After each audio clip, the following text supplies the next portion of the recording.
Mom, there's a man pointing a gun at me.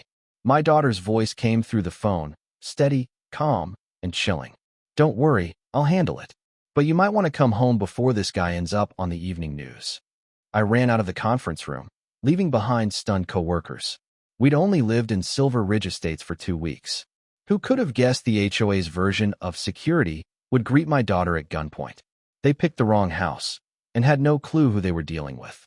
If you've ever been trapped in an HOA nightmare, you'll understand. I never imagined peace and quiet could come with this kind of chaos. After 20 years of marriage and a surprisingly civil divorce, I finally bought my dream home, a charming colonial on Maplebrook Drive. The neighborhood brochure promised serenity and safety. What it should have said was an overbearing fiefdom where your property isn't truly yours. My name is Emily Carter, a 45-year-old consumer rights attorney from Chicago. I wanted a fresh start, good schools, quiet nights, and a sense of community. When my realtor mentioned the HOA, I didn't think much of it. I'd lived with one before. How bad could it be? The answer, worse than I could have imagined. On my first day as a homeowner, the doorbell rang. A nervous-looking woman stood there holding a thick binder. Welcome to Silver Ridge Estates, Mrs. Carter. I'm Barbara Collins, the HOA secretary. Here's your welcome packet and rulebook. Please review it immediately to avoid incidents. Her pause on that last word was ominous. That night, I skimmed the binder and nearly laughed out loud. No street parking after 10 p.m., no gatherings over 8 people without prior approval, mandatory attendance at quarterly meetings, and fines that doubled for repeat offenders. Worst of all, they claimed the HOA could enter private property with 24-hour notice for compliance checks. Completely illegal. I made notes to challenge those rules later and moved on with unpacking. A week later, my daughter Jessica Carter arrived for a visit. At 32, she was everything I admired: sharp, calm, and fearless.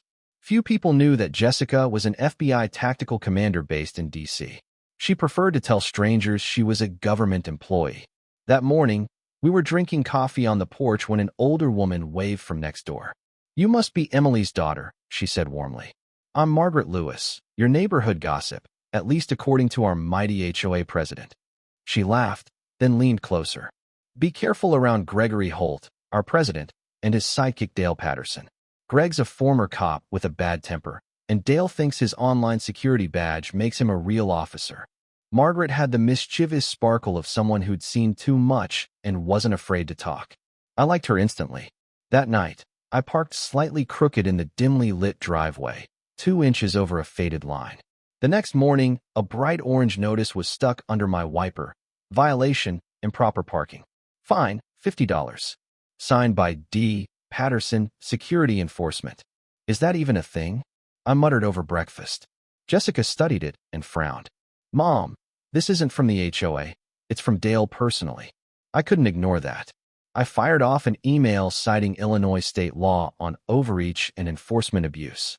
Within 30 minutes, the HOA president called. "Mrs. Carter, this is Greg Holt, president of Silver Ridge Estates." His voice oozed false politeness. "Perhaps you're unfamiliar with how things operate here. We maintain order through strict adherence to rules. Everyone complies. No exceptions." Then his tone dropped. "People who can't follow simple instructions often find this neighborhood uncomfortable." The threat was thinly veiled. He ended the call before I could respond. That night, Jessica and I heard a noise outside. Peering through the window, we saw Dale spray painting a huge red X across our lawn. "What are you doing?" I shouted. He turned slowly, tapping his holstered gun. Official HOA warning. Final notice before further action. Then he walked off. Jessica's expression was calm, even amused. "He just marked us as troublemakers," I said bitterly. She smiled. "No, Mom. They just marked themselves as idiots who picked the wrong targets." At the HOA meeting the next night, Greg ran things like a dictator. Residents who questioned the finances were silenced.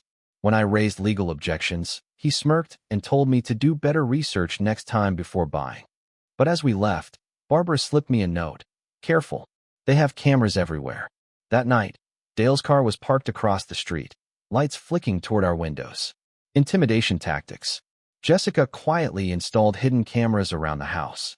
"Just precautions," she said. Soon, our mailbox filled with escalating fines, unauthorized gatherings, security noncompliance, and even unregistered guests. Margaret introduced us to David Morales, a neighbor who'd been asking questions about HOA spending. His home security footage showed Greg and Dale taking cash bribes from contractors. Turns out, Greg and his relatives were buying up homes under shell companies after harassing owners into selling cheap. 26 families had already been forced out. "This isn't just abuse of power," Jessica said. "It's organized real estate fraud." We contacted the city housing authority. The next day, our water mysteriously shut off. Doug smirked when confronted. "Maintenance issue. Maybe keep quiet next time." That night, Jessica got a message from Barbara. "Meet me at Riverbend Cafe tomorrow. I can help." At the cafe, Barbara handed Jessica a USB drive. "There's $500,000 missing from HOA funds. Fake maintenance companies, all tied to Greg's brother-in-law." Her voice shook. "My mother was harassed and is selling her home for 30% below value. I took this job to expose them." When Jessica returned, she looked grim. "Mom, they're targeting your lot. Yours and David's are the last ones they need for their redevelopment plan." A day later, David texted frantically, "Dale's here, with a gun." Jessica was out the door in seconds. I called the police, reporting a potential armed standoff. She reached David's house first. Dale was on the porch, shouting about illegal cameras. "Those cameras are on my property," David argued. Jessica stepped forward, calm and firm. "Section 12 of the covenant covers landscaping, not surveillance. You're making up rules." Dale glared. "Who the hell are you?" "I'm Jessica Carter," she said. "And you're threatening homeowners without authority." He pulled his gun, waving it between them. Jessica didn't flinch. "Only amateurs keep their finger on the trigger that early," she noted dryly. Enraged, he fired a shot into the air. In one motion, Jessica disarmed and pinned him, face down. "David, pick up the weapon carefully." "Mom, tell the police we have the suspect detained." When officers arrived, Jessica identified herself as FBI. Dale was arrested on multiple charges. Minutes later, Greg arrived, furious. "You'll regret this," he yelled. Jessica's calm smile didn't waver. "That's funny. I was about to tell you the same thing." The next morning, 17 new violation notices appeared in our mailbox. That night, vandals tore up our garden. But Jessica had already given the FBI a full file of evidence. Within days, a financial crimes task force confirmed Greg's HOA was part of a larger fraud network. With Barbara's help, I gathered neighbors for an off-site meeting.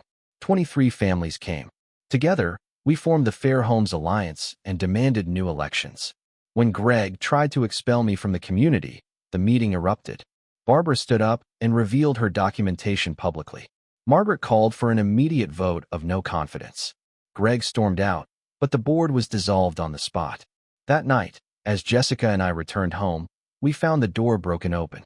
Greg was waiting inside, gun on his knee. "I know who you are now, Agent Carter," he sneered.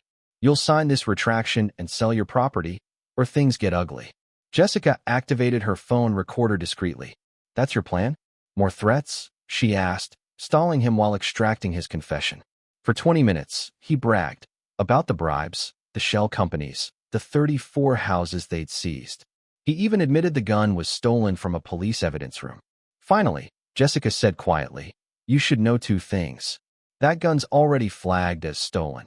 And this entire conversation has been live-streamed to Agent Davis, who's parked down the street with a tactical team." Greg blinked. That second of hesitation was all Jessica needed. In a flash, she disarmed him and took him down. Moments later, the FBI burst in. Greg was arrested for extortion, fraud, and armed invasion. A week later, the neighborhood gathered for a celebration barbecue. Margaret became interim HOA president, Barbara the new treasurer, and David chaired the Transparency Committee. For the first time, Silver Ridge felt like a real community. Jessica smiled as we watched kids play on the lawn where Dale's red X had once been. "I've requested a transfer to Chicago," she said softly, "closer to family, and to finish this case." 3 months later, we sat in court as Greg and Dale were sentenced, 15 years and 8 years, respectively. The judge's words echoed what we all felt.